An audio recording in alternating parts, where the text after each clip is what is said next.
I don't often talk about what happened that autumn. Not because I don't remember, it's impossible to forget, but because recounting it feels like peeling away a scab.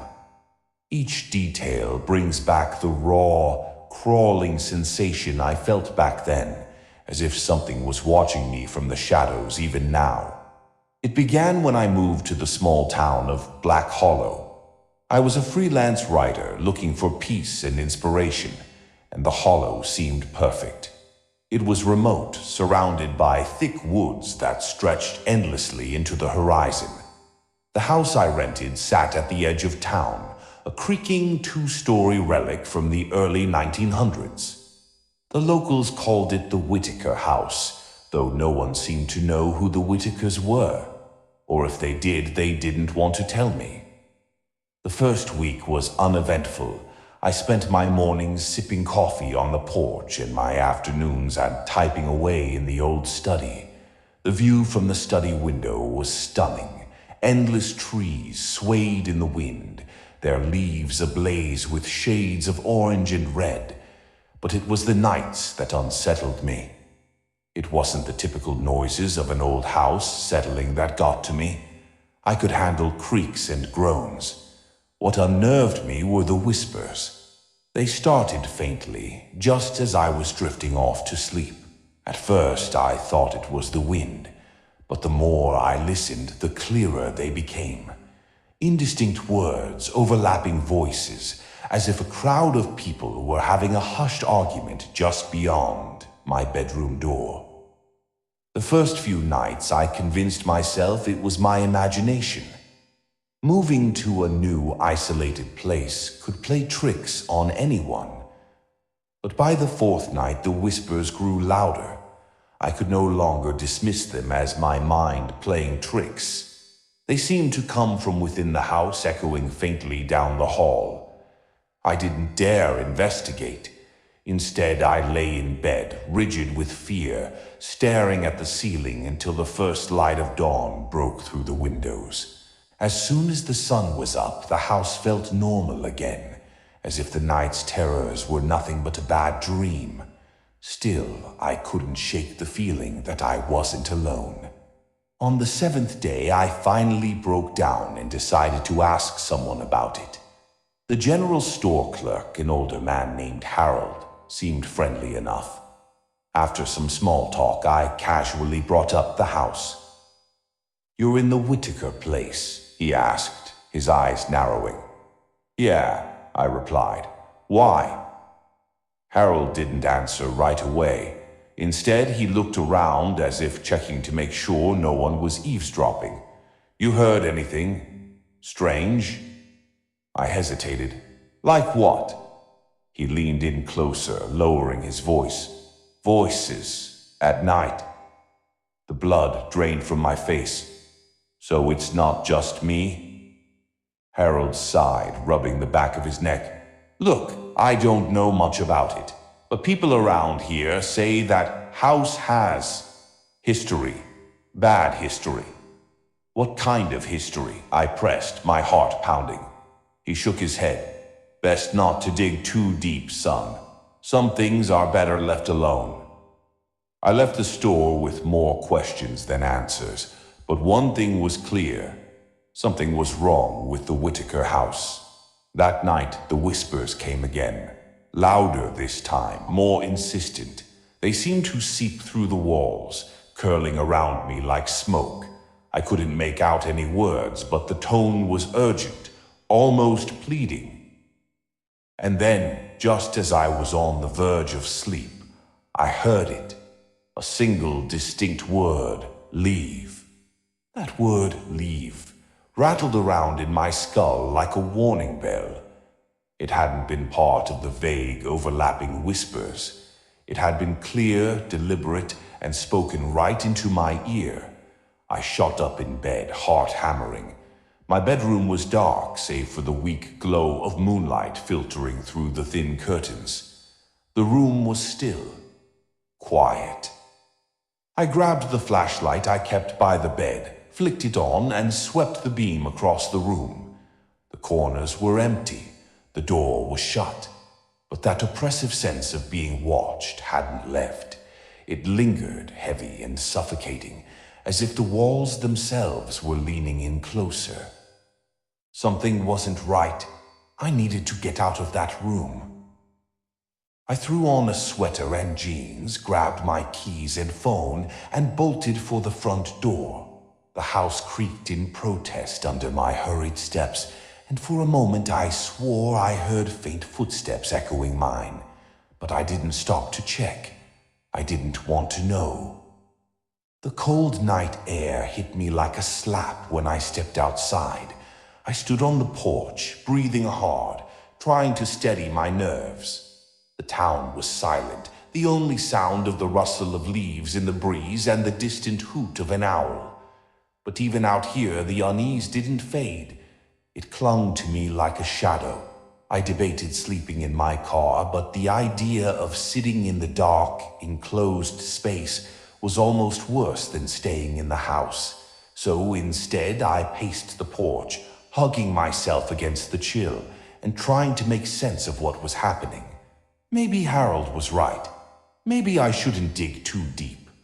But I wasn't the kind of person to leave questions unanswered, especially when those questions involved my safety. The next morning, bleary-eyed and jittery from a night without sleep, I made my way to the local library. If the house had history, I'd find it there. The librarian, a soft-spoken woman named Clara, raised an eyebrow when I mentioned the Whitaker House. "That place," she murmured, trailing off as she pulled a thick binder from behind the counter. "We don't get many renters there these days. Not after what happened." "What happened?" I asked, leaning forward.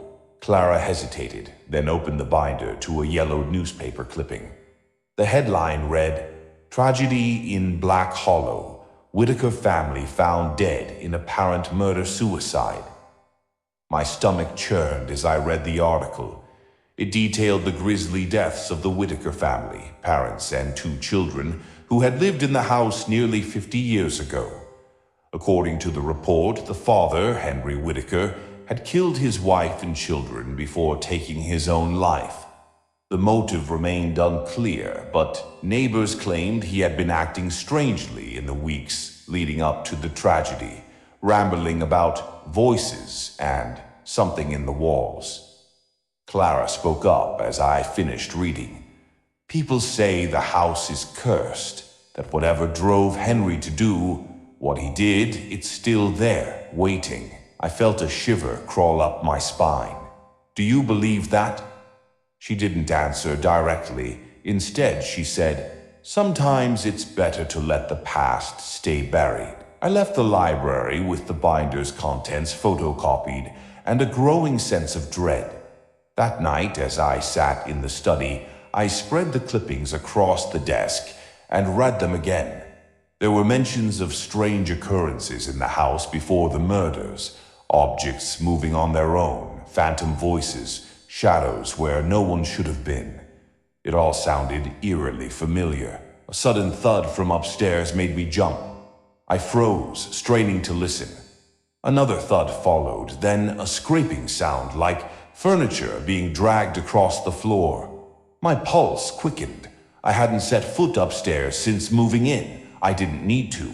The ground floor had everything I needed. But now, I couldn't ignore it. Gripping the flashlight tightly, I climbed the stairs. Each step groaned under my weight, the sound amplified in the suffocating silence. The hallway at the top was pitch black, the single bulb overhead long since burned out. I swung the flashlight beam left, then right. The doors to the 3 bedrooms and the bathroom were all shut, just as I'd left them. The noise had come from the master bedroom at the end of the hall. I approached cautiously, my heart pounding so loudly I was sure it would give me away. The doorknob was ice cold under my hand. Taking a deep breath, I turned it and pushed the door open. The room was empty, or so it seemed. Dust motes danced in the flashlight beam, and the air was heavy with the smell of mildew. The furniture, covered in white sheets, was undisturbed, but the feeling of being watched was overwhelming. And then I saw it. A single word scrawled on the mirror in what looked like blood but smelled faintly metallic, like rust. Leave. I stumbled back, the flashlight shaking in my hand. A cold gust of wind rushed past me, slamming the door shut with a deafening bang. I screamed and bolted down the stairs, nearly tripping in my panic. I didn't stop until I was outside, the night air burning in my lungs. I slept in my car that night, parked at the edge of the driveway, too afraid to leave, but even more terrified to go back inside. As I sat there, huddled under a blanket, I couldn't shake the feeling that something or someone was watching me from the upstairs window. Morning came too soon. The first light of dawn was a relief, chasing away the shadows and with them, the terror that had gripped me the night before. I had to face the house again. There was no other choice. I couldn't leave now, not without finding out what had happened here. And if it meant confronting whatever was haunting the Whitaker house, then so be it. But as I stepped out of my car and approached the house, I couldn't shake the feeling that it was watching me too. The windows stared back, dark and empty, and a chill seemed to settle over the entire place. The air was heavy with the scent of damp earth and decay, like something was rotting just beneath the surface. I took a deep breath and went back inside. The first thing I did was call Harold. He wasn't at the general store when I dropped by, so I left a message with the clerk to call me back. I needed to know more about the town's history, about the Whitakers and the strange occurrences reported in the house. Maybe Harold knew something that could help me make sense of it all. While I waited for his call, I decided to explore the rest of the house. There were 2 other bedrooms upstairs, both just as empty and uninviting as the master had been. One was filled with old, musty furniture, covered in white sheets. The other was a child's room, its tiny bed made up with a faded quilt, toys scattered around the floor like an accident had just occurred. A chill ran down my spine as I looked at the toys. They were old-fashioned, a mix of dolls and stuffed animals, all covered in a layer of dust, and in the dim light it was easy to imagine them moving on their own, little ghostly children playing in the empty room. I left the rooms quickly, my heart pounding in my chest. The bathroom was next. It was clean, save for a thick layer of dust on the fixtures. There was nothing remarkable about it, but as I was about to leave, I noticed something strange in the mirror. Another scrawled message, this time just under the sink. Get out. I slammed the mirror shut, my hands trembling. Whatever was here, it was definitely angry now, and I was beginning to wonder if it could actually hurt me. Harold called back just then, and I answered quickly, needing the distraction. Hello? Hey there, he said gruffly. Sorry I couldn't talk before. What's on your mind? I took a deep breath, trying to keep my voice steady. It's the Whitaker house. I've been having some weird stuff happening here. Do you know anything about the family? There was a pause on the other end, followed by a long sigh. Yeah, I knew Henry Whitaker. He was troubled. Used to come into the store sometimes. It wasn't right in the head, but we didn't think much of it. Just figured he had his demons like everyone else. What kind of demons? I pressed. Harold hesitated. I don't know everything, but he used to talk about hearing voices. In the house, said they told him things, bad things. And sometimes he'd get this look on his face, like he wasn't there anymore, like he was listening to someone else. We all thought he was losing his mind, but maybe he wasn't. My stomach twisted. What happened to his family? He snapped one night, went crazy and did what he did, killed them all. No one knows why. He left behind a note, but it didn't make much sense. Just something about voices telling him to make it stop. Then he shot himself. That house is cursed, I think. Always has been. I swallowed hard, trying to wrap my mind around it all. What do you mean, cursed?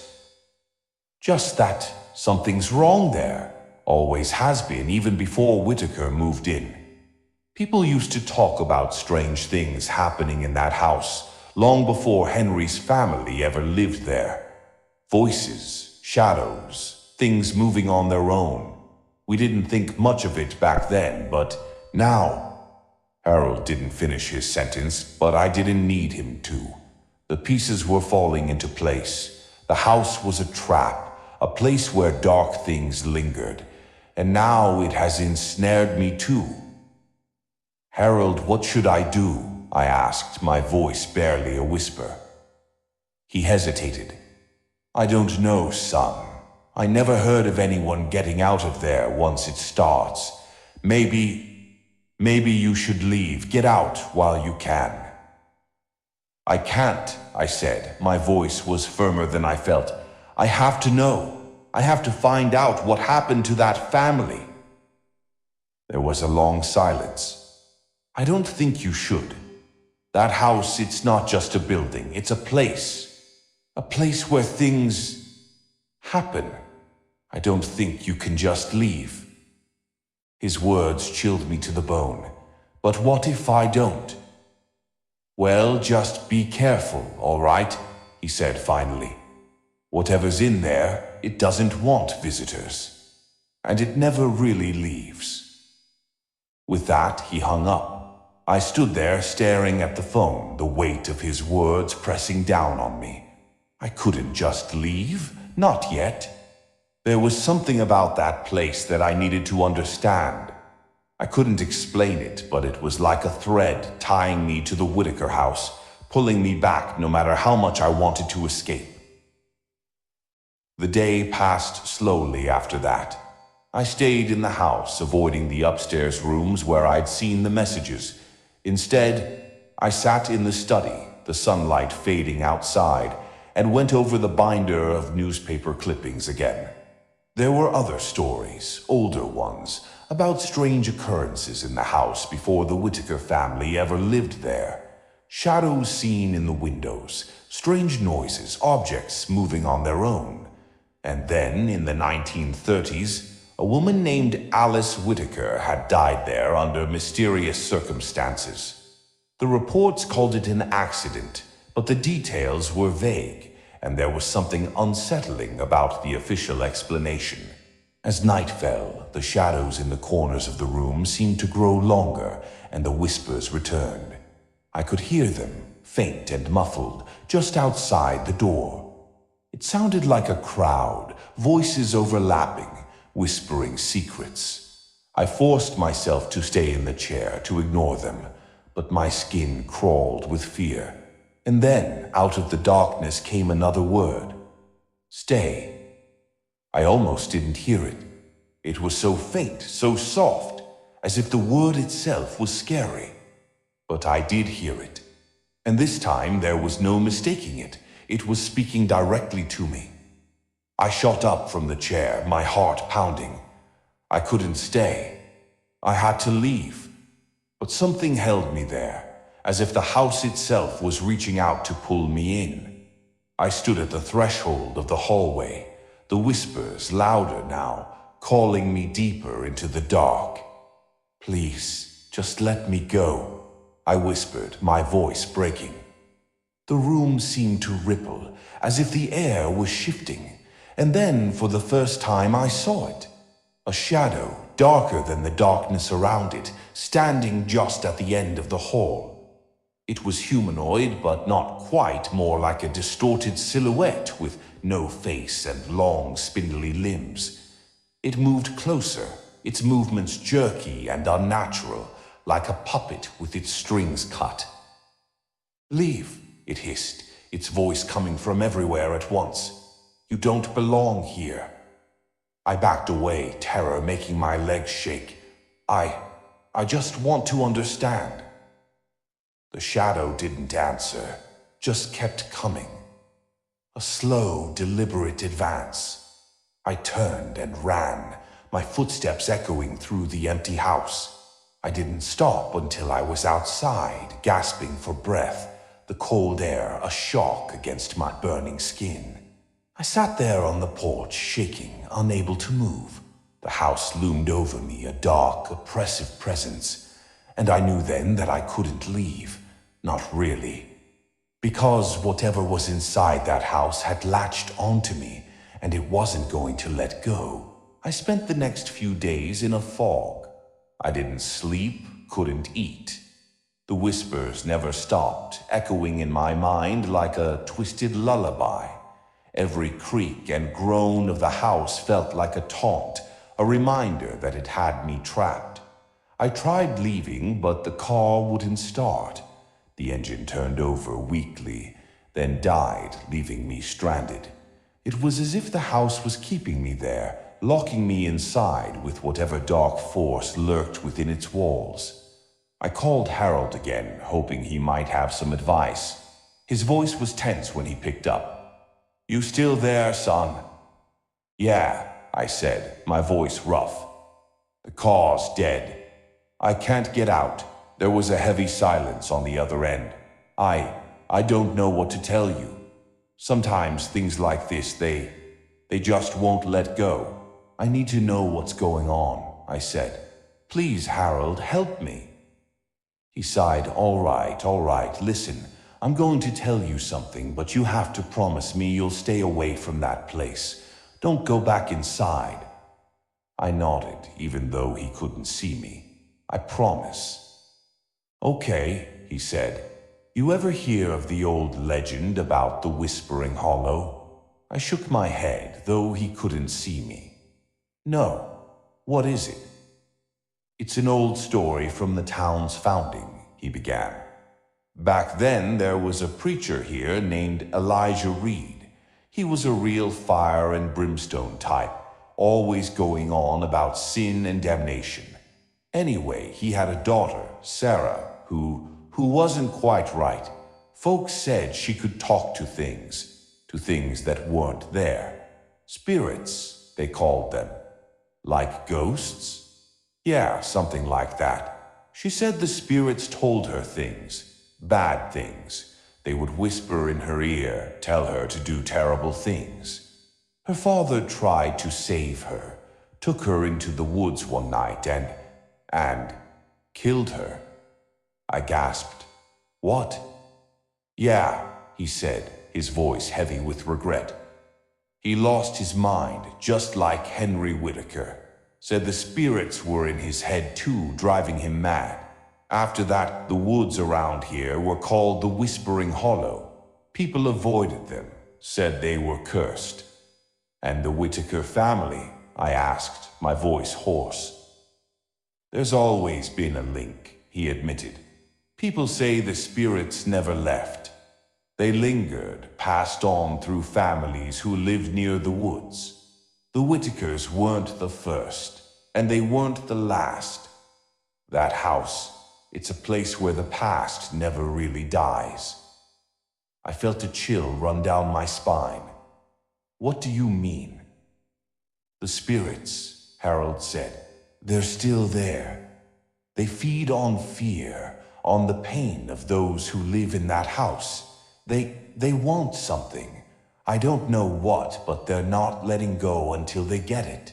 I shook my head, trying to make sense of it all. What should I do?" "I don't know," he said, "but you can't stay there. You have to get out, get as far away as you can. Don't ever look back." His words echoed in my mind as I hung up. I looked around the dimly lit room, at the dusty old furniture and the creeping shadows in the corners. The whispers were louder now, almost deafening. It was as if the house itself was alive, hungry, waiting for me to make a mistake. I needed a plan. I had to get out of there. But how? The car was dead, and the house seemed to be locked in place, refusing to let me leave. I considered running, just bolting into the woods, but the idea was laughable. The trees were too thick, and whatever was out there, It felt even worse than what was inside. Then I remembered something Harold had said. The woods around the house, the whispering hollow. He mentioned they were cursed, haunted by spirits. What if those spirits were the same ones that haunted the Whitaker house? What if they were the key to getting out? I spent the rest of the day exploring the woods, desperate for answers. The forest was dark and oppressive, the trees looming like giants. I pushed through the underbrush, each step echoing in the stillness. The air was heavy with a dank, musty smell, and the further I went, the colder it got. Then I saw it. A figure standing just at the edge of the trees, staring at me with empty eyes. I froze, my heart thudding in my chest. The figure was almost transparent, a ghostly outline in the fading light. It was Sarah, the preacher's daughter from the old legend, her face twisted in a silent scream. "Sarah," I whispered, my voice shaking. She didn't answer, just continued to stare at me, her eyes empty. Then, without a sound, she turned and walked into the woods. I hesitated for a moment, then followed, my legs heavy with dread. The forest seemed to close in around me, the shadows deeper than ever.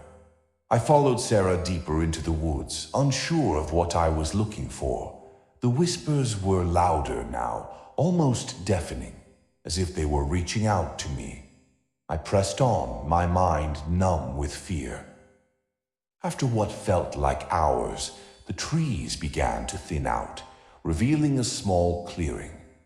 In the center was a large, gnarled tree, its branches twisted and knotted, and around the tree were figures, dozens of them, all looking at me with those same empty, ghostly eyes.